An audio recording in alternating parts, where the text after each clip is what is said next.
Peace, peace, peace, and welcome to the collision where sports and politics collide. I'm Etan Thomas. My co-host Chuck and Dave aren't here today, but I'm holding it down solo.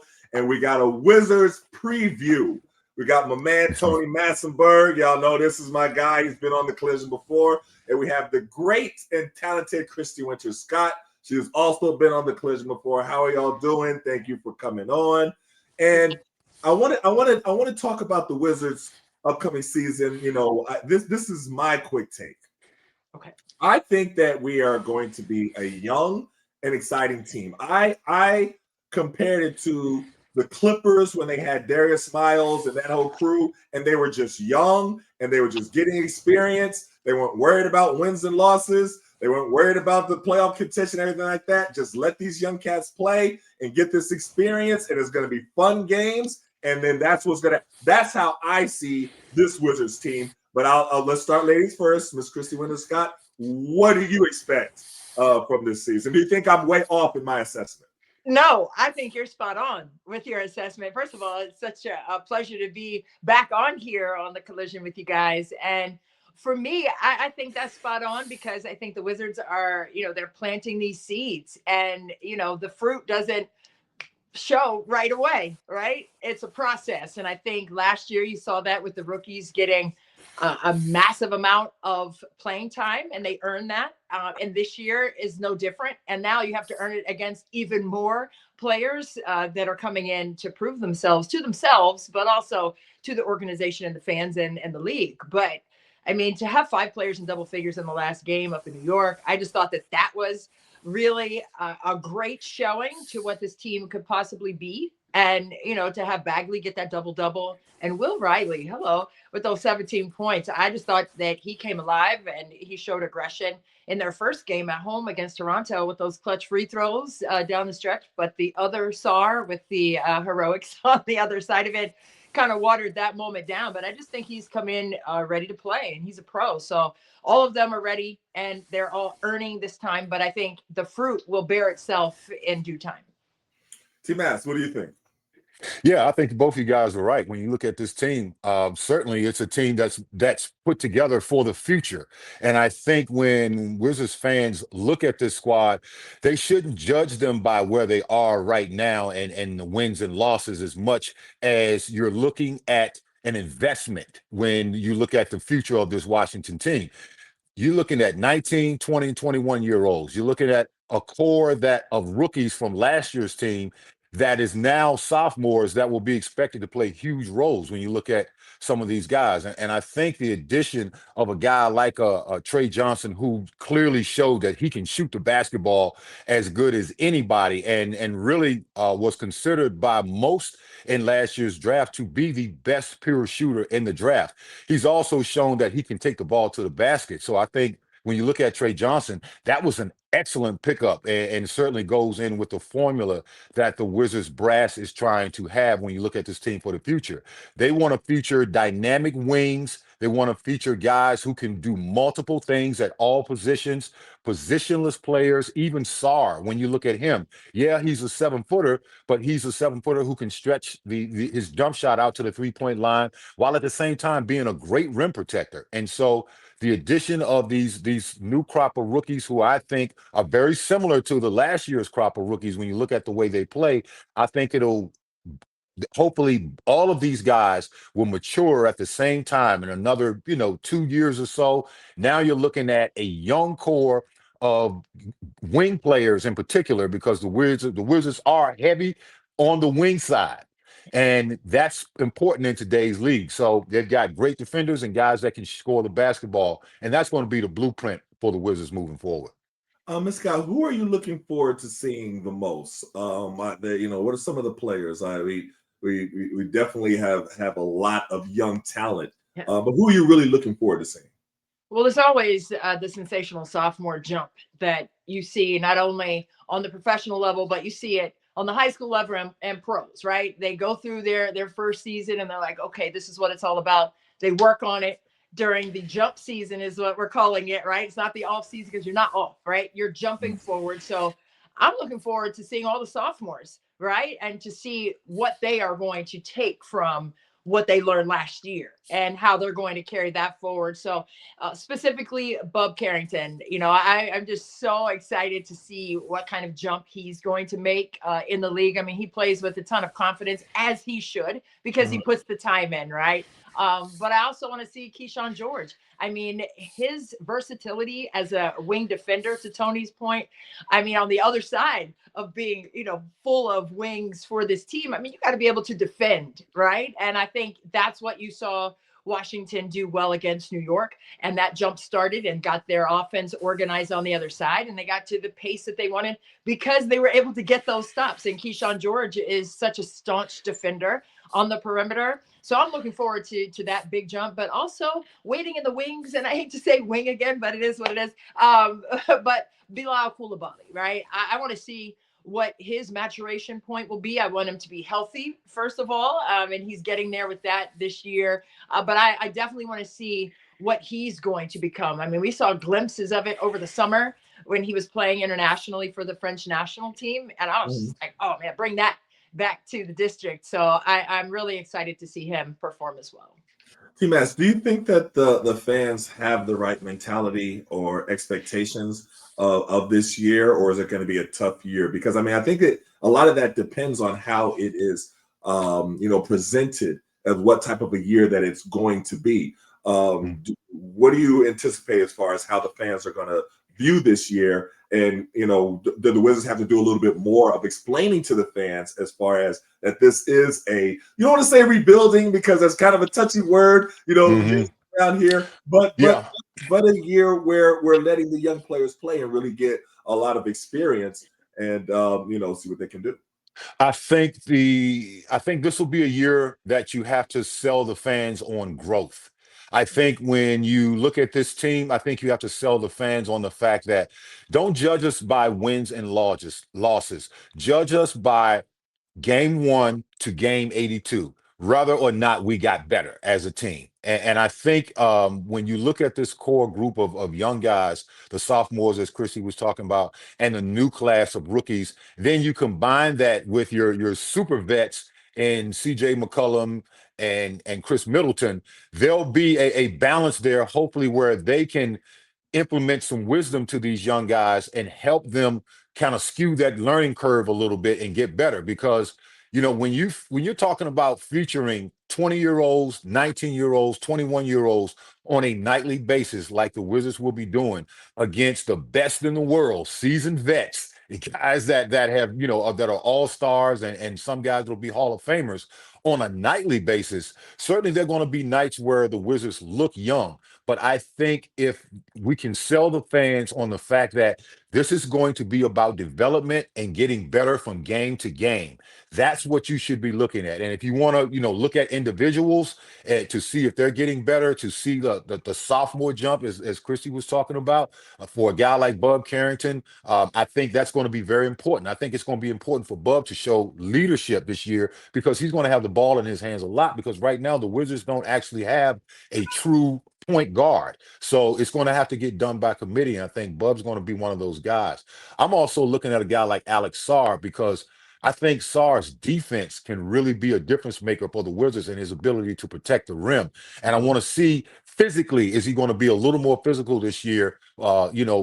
Will Dawkins and Michael Winger talked about potentially playing him alongside Tristan Vucevic, who also had a good game last night. And at 6'11" to 7 feet, now you're looking at a Wizards front line that could be 7 feet at the 4 and the 5 with the versatility to stretch it out to the 3-point line. So that could be a lot of fun to watch when you talk about adding those dynamic wing players to that mix that they already have. One of the things that has been a concern with a lot of different fans is the continuity. You hear people always mention that you have a player who is young and he starts playing well, and then the Wizards trade him. You know what I mean? And that so what is it to being able to have the patience to have a young player develop and retain him? Is that something that you would like to see more? Because I see a lot of young cats that are really talented. I played a year with Oklahoma City Thunder, and they were young, very young. Like James Harden came up to me and said, "Hey, nice to meet you, sir. I grew up watching you play." that level young. I was like, when he I said, I heard was that like, a few times too. what you mean you grew up watching me play? Yeah, it So makes you then I had feel to do the old. math. It I was like, makes you okay, feel yeah, I old in guess the so. moment. You know, Yeah. they're young cat, right? But they kept them all together. Now they weren't able to keep them together very long because I still feel if the Thunder would have kept all of them together, they would have been looking at a few championships. Me personally, from seeing them. So what is the next step of keeping the young talent in DC, Christy? What do you think? Yeah, I mean, to that point, I think you've seen that, right? And I think you've seen the core pieces that Washington has retained for good reason. I think they want to see what that looks like when they keep throwing water on top of that, and they want to see what that grows into, and you know, and the hard work that these players have put in, not only individually, but what they look like together. And I think, you know, I coached for a long time, and on paper it could look one way. And then we get on the court and I'm like, what, you know, I didn't think it was going to look or feel like that. So I think once you see what it looks and feels like, then now you can make the proper moves to continue to have that cultivate and, you know, galvanize, if you will. So I think it's all about chemistry. I don't think it's just, oh, we have these young kids and we're going to move them around. No, I think it's all about what works and what doesn't, right? I played overseas too. And I remember one of my teammates taught me when I'm cooking spaghetti to throw the noodle up on the wall to see if it sticks or not. And that's how it's al dente, right? So you put it, maybe that's Making not, note to maybe myself on that one. not quite right. Maybe that, you know, what do they say? Luther Vandross, the curl wasn't quite curled across all the way across. So, and it's not bad. It's just not a fit for here. So it doesn't mean that they're bad players, or it doesn't mean, oh, we're just, you know, randomly just throwing people around. I Right. think it's what fits and what does not fit in terms of the continuity of chemistry and the process of developing that and cultivating that moving forward. And I think that's what we've seen with the pieces that are on the team this year, in addition to everyone coming back into the fold for the Wizards this season. T-Mass, one of the things that I have noticed is that they retained a couple of veterans, and you know this is in a league where veterans are kind of not valued as much as they used to be. We've talked about that a lot, and I think is very beneficial for them to retain some of the veterans they can because the team is so young. Do Yeah. you agree with that, or what is your take on it?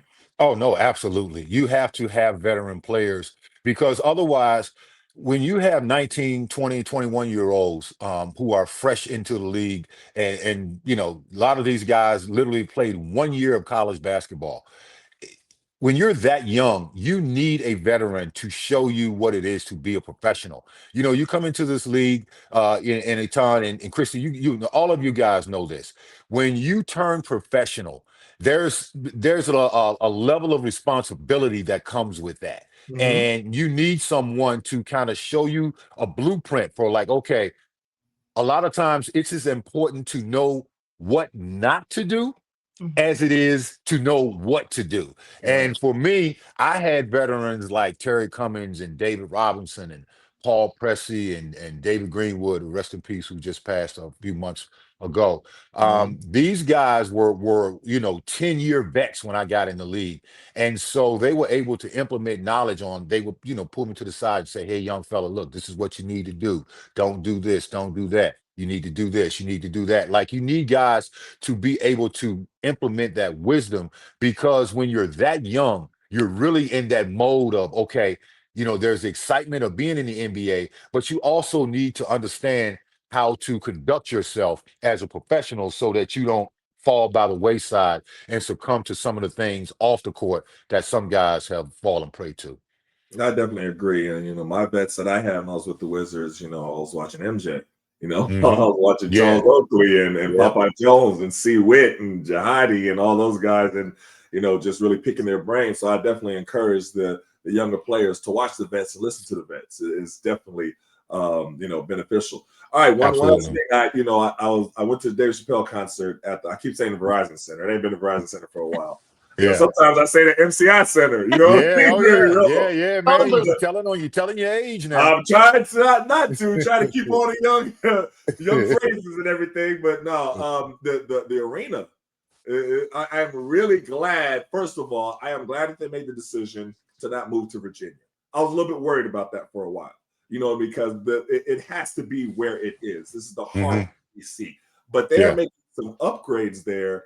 And I think the fans are going to be very, happy to see. I know it's a 3-year process, but from what I saw just in the few upgrades they made, I was like, "Ooh, this is going to look pretty nice." I don't know if y'all got a chance to see it yet, I but have. Yeah. so what did you think, Christy, when you saw some of the upgrades? Well, I went in there over the summer when they let us tour, and they had the virtual showing of what the end product is going to look like. And I was mesmerized by it all. I mean, they also had the tastings in the private room. And let me just tell you that I'm a bit bougie, and I'm not sad to say that or mad about it.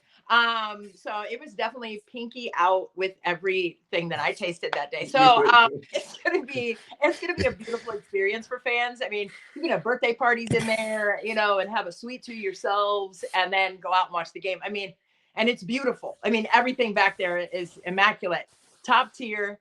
A1, just like you're treated like a star in there if you're a fan coming to watch events at the arena. So I think it's going to be really a lot of fun. They're not close to being finished right now. I know you said it's still a process, but what they have been able to do so far and what it's going to look like, you guys, I mean, it's off the chain. It's beautiful, and it's going to be a fun place to watch the Wizards get busy in there for sure. Definitely. What did you think, T-Mass?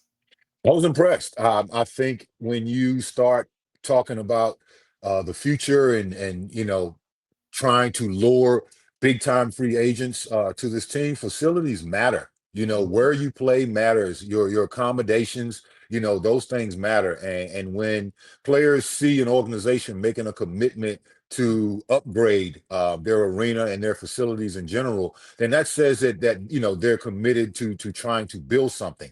And hopefully, with this being a 3-year project, on my timeline, I'm thinking that's right around the time that these rookies and these sophomores should all kind of start to mature together. And now you're hopefully looking at a core of 23, 24, 25-year-olds who are now veterans in the NBA in their mid 20s. And that is a recipe where now you can start to really build for the future and start to add big time pieces to it. Because if the Wizards are going to be successful, it's going to be development through the draft, like we've been talking about, but it's also going to require that you sign on the free agent side a couple of really big name players, and you're going to need cap space, and you're going to need an attractive situation to do that. And if you got a great group of young players who are starting to come into their own, and you've got a top-notch facility, and your team looks like the trajectory is on the way up, then that's where you want to be, in 2 to 3 years when this project with the arena is completed. And hopefully, though, these young players that we're drafting now will start to be, solid veterans in the NBA. And now you just have to attract a couple of big time free agents, hopefully when you have that cap space. Definitely agree. So shout out to Ted Leonsis for not moving, whoever is responsible for not moving Right. the team out to Virginia. So Yeah. I'm definitely glad they did that. So hey, thank y'all for coming on. I'm definitely going to be running to y'all in during the season. Christy, I saw you at Lawrence Moulton's funeral. So rest in peace, Lawrence Moulton. That was Yep. really a tough one. But he was such a great guy, beloved by so many, and you can see by just the outpouring of love and appreciation just at the funeral of all the people that came out. It was really beautiful to see. So it was good to see you there. But hey, thank y'all for coming on. And we'll be back next week with more of The Collision. Sports and Politics Collide.